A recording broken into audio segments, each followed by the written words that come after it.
Welcome to Morning Message for July the 14th.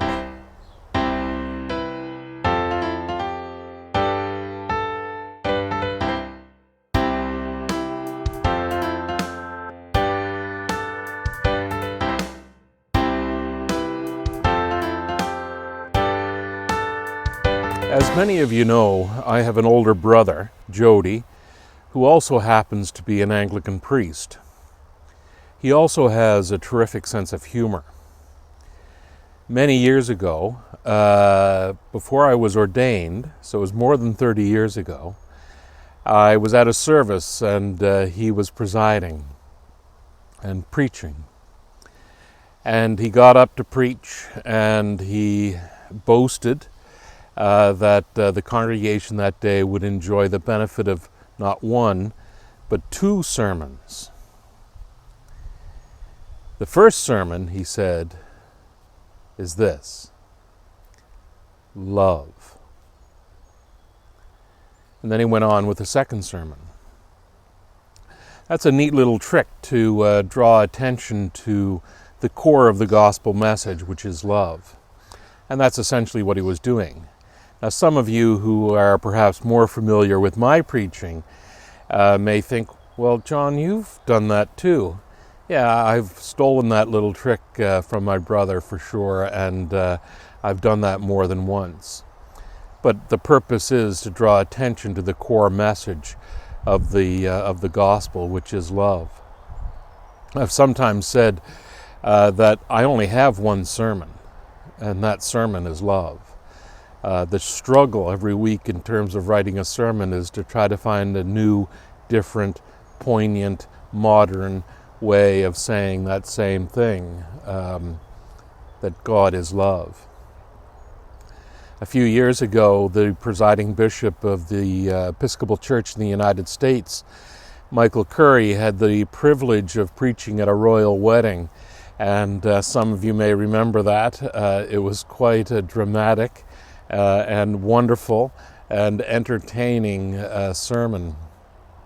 Some of the online criticism that he received after that was with regards to the fact that it lacked theology. I couldn't believe that that's what was said about the sermon, that it lacked theology. His focus was on love. And when we say God is love, when we talk about love, we're doing theology. There was nothing about that sermon that he gave that wasn't rooted, deeply rooted in our church's theological perspective and in the biblical imperative to remind us always that God is love. C.S. Lewis talks about four loves, and it really doesn't matter which of those loves we're talking about. If love is involved, then God is involved. Back in Bridgewater, when I was the rector there was a young woman who was one of the servers, and I really enjoyed it when she was the server, because sometimes she would hang around afterwards to critique, to question, to talk about the sermon or a hymn or something like that, and I always enjoyed that. I remember one Sunday morning I was busy shaking hands, and I went back into the vestry afterwards, and this young server was still there.